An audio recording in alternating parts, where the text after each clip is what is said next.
Forza Horizon 4 is going to be out in a couple of days. Make sure you tune into this video and find out what my thoughts are on it and what I've enjoyed so far.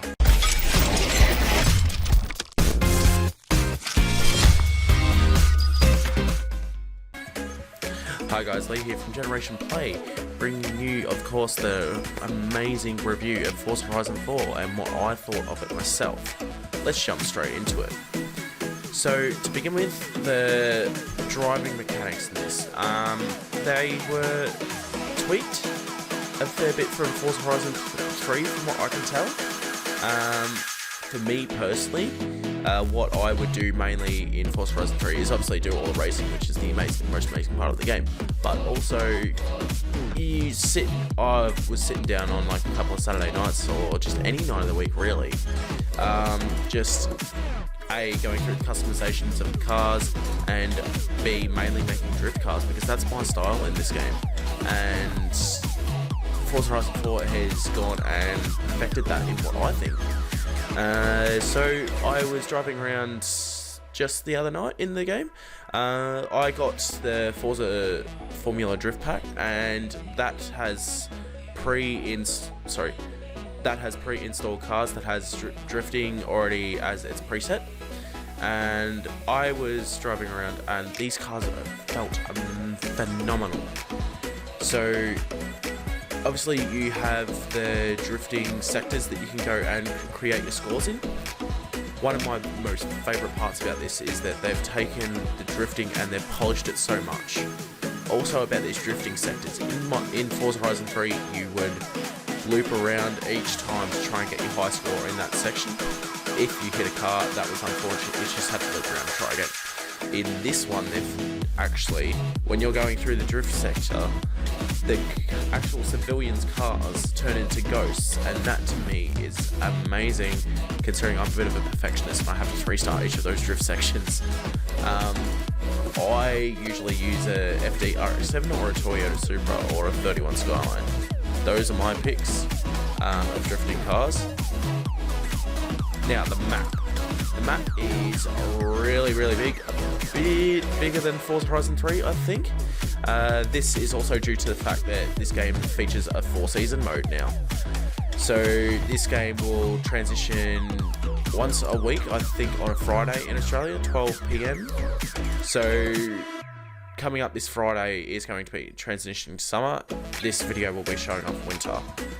So the cool thing about these seasons is it dramatically changes the way you drive.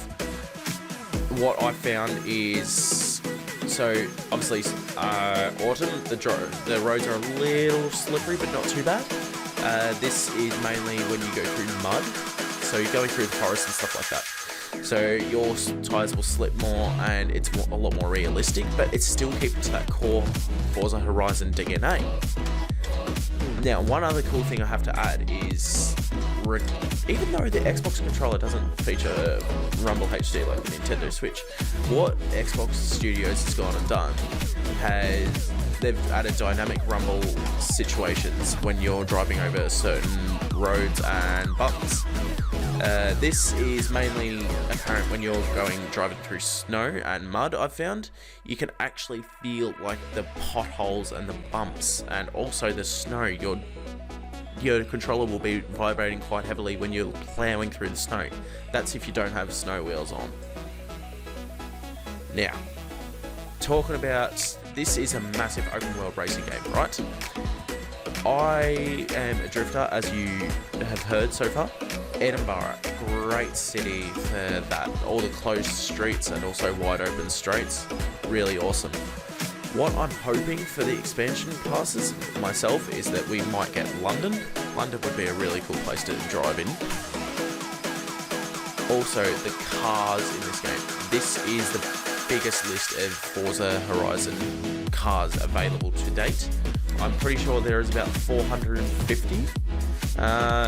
More on the way with obviously the car pass and maybe the DLC packs. You never know. Now, talking about the customization, this has got to be the most in-depth customization I've seen so far out of Forza Horizon.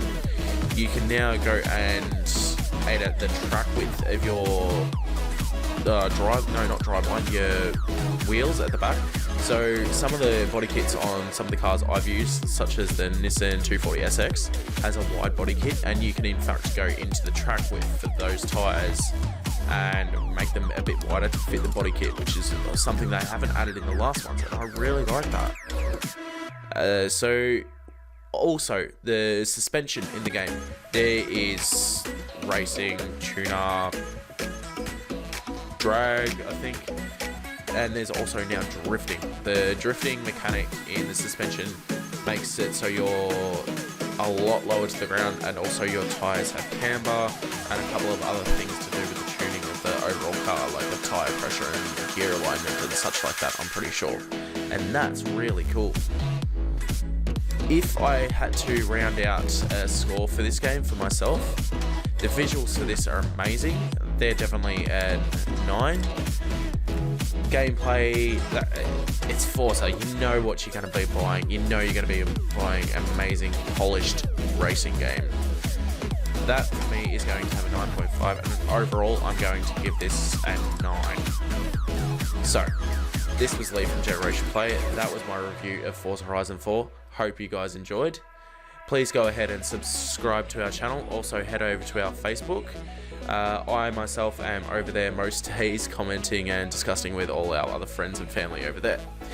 If you're amazing, please go ahead and support us on Patreon. For as little as $2 a month, you can become a legend as well. This was Lee. I'll see you in another video.